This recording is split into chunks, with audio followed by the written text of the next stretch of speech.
اس وقت ہم جو غزوہ احزاب جسے کہتے ہیں غزوہ خندق، اس خندق کے میدان پر کھڑے ہیں۔ یہ اوپر مسجد ہے، مسجد فتح، یہاں نبی کریم صلی اللہ علیہ وسلم کا اپنا خیمہ تھا، اس لیے اس کا نام مسجد فتح ہے۔ اور یہاں اور بھی مساجد ہیں۔ یہ پہاڑ ہے پیچھے، جبل سلہ اسے کہتے ہیں، اور آپ صلی اللہ علیہ وسلم نے اپنی حیات مبارکہ سب سے طویل ترین جو سجدہ ہے اسی پہاڑ کے اوپر دیا تھا۔ اور یہ وہ پہاڑ ہے، اس کے بیک سائڈ پہ نا مدینہ منورہ کا شہر ہے۔ اور یہ مسجد حضرت سلمان فارسی ہے، یہ چھوٹی مسجد ہے، یہ ابھی بند ہے۔ تو یہ پہلے آتے تھے یہاں، لوگ نفل پڑھتے تھے، زیارت کرتے تھے۔ اور سامنے مسجد ابو بکر صدیق ہے، یہ ماشاءاللہ نئی بنائی گئی ہے، اس کو آپ دیکھ سکتے ہیں۔ ایکچولی یہ جو مساجد ہے نا، یہ ویسے میدان تھا، تو میدان میں جہاں جہاں صحابہ کے خیمے تھے نا، تو حضرت عمر رضی اللہ تعالیٰ عنہ، جنہیں عمر ثانی کہتے ہیں، انہوں نے پھر یہاں مساجد بنا دی۔ انہوں نے ان کے جہاں صحابہ کے جنگ کے دوران میں خیمے تھے، انہی خیموں والی جگہ پر انہوں نے مساجد بنا دی۔ تو اب ان مساجد میں تبرکن برکت کے طور پر لوگ آتے ہیں، نفل پڑھتے ہیں، نماز پڑھتے ہیں۔ تو یہ وہ ان کی خیموں کی ہی جگہ تھی یہ احزاب، اور جو خندق تھی، یہ جو خیمے ابھی لگ رہے ہیں نا اس سائڈ پہ، یہ سامنے آپ دیکھ سکتے ہیں کہ یہ جو جگہ ہے نا آگے، یہاں خندق تھے، یہ خندق کھودی گئی تھی۔ تو اس خندق کی بیک سائڈ پہ مدینہ طیبہ کا شہر ہے، یہ دیکھ سکتے ہیں۔ تو اس کی یہ جو پہاڑ ہے نا، اس کی بیک سائڈ پہ یہ جو پہاڑ ہم آپ کو دکھا رہے ہیں نا، جبل سلہ، اس کی بیک سائڈ پہ مدینہ منورہ کا شہر ہے۔ یعنی غزوہ احزاب وہ ہے جو مسلمانوں کی تعداد اس غزوے میں 3000 تھی، اور کفار کی 10,000 تھی۔ اور کفار ہر غزوے پر اعلان کر کے جاتے تھے، جیسا کہ غزوہ احد پر ابو سفیان نے اعلان کروایا تھا کہ اگلے سال پھر مارکا ہوگا۔ تو اس بار آپ صلی اللہ علیہ وسلم نے فرمایا کہ ان کو کہہ دیں کہ یہ کفار، تو اب آپ کے حملے جو ہے نا وہ ختم، اب انشاءاللہ تعالی اگلے سال ہم آپ پر چڑھائی کریں گے۔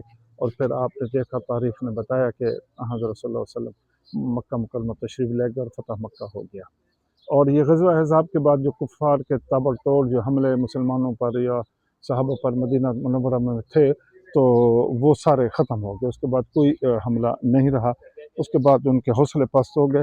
اور یہ 2 غزوے اس سے پہلے ہوئے، پہلے ایک جسے ہم کہتے ہیں غزوہ بدر، اس کے بعد غزوہ احد، اور پھر یہ تیسری غزوہ احزاب۔ اس کے بعد اسلام جو ان کے تھے کفار کے حملے ختم ہو گئے۔ یہ آپ دیکھ سکتے ہیں کہ یہ سامنے کے ویو ہیں، اور یہ سڑک آ رہی ہے نا، یہ سڑک، یہ سڑک، اسی سڑک پر یوں دیکھ لیں، یہ اسی طرح یہ ایسے سیدھے خندق تھی، یوں جاتی تھی، یہ مدینہ شہر کے ساتھ ساتھ گزرتی ہوئی یہ خندق جاتی تھی۔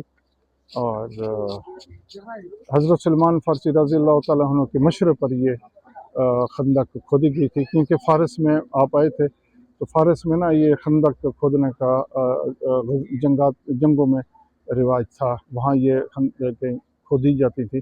تو انہوں نے مشورہ دیا، پھر سرور دو عالم صلی اللہ علیہ وسلم نے آپ کے مشورے کو قبول فرماتے ہوئے پھر یہ خندق کھدوائی گئی، اور اس میں آپ خود شریک ہوئے۔ اور مشہور وہ واقعہ جو صحابہ نے بھوک کی شکایت کی، تو آپ نے فرمایا کہ صحابہ نے ایک ایک پتھر باندھا تھا، تو سرور دو عالم صلی اللہ علیہ وسلم نے 2 پتھر باندھے ہوئے تھے۔ تو یہ سخت گرمی کا عالم تھا، اور سخت وہ ایک آزمائش کا مرحلہ تھا مسلمانوں کے لیے۔ لیکن پھر یہ 28 دن کے محاصرے کے بعد یہ غزوہ خود بخود ختم ہوگی، جنگ یہ بغیر لڑائی کے ختم ہوئی۔ بس 28 دن کفار نے محاصرہ کیا، لیکن پھر اللہ نے تیز ہوائیں چلائیں، اتنی ہوائیں چلائیں کہ ان کے خیمے اکھڑ گئے، ان کے قدم اکھڑ گئے، اور وہ اکا دکا بس جھڑپیں ہوئی، باقی کوئی باقاعدہ لڑائی نہیں ہوئی تھی۔ اور اس کے بعد وہ کفار، یہ جو سائڈ ہے مشرق کی، اس سائڈ پر، یہ میں آپ کو دکھا رہا ہوں، اس سائڈ پر وہ چلے گئے تھے۔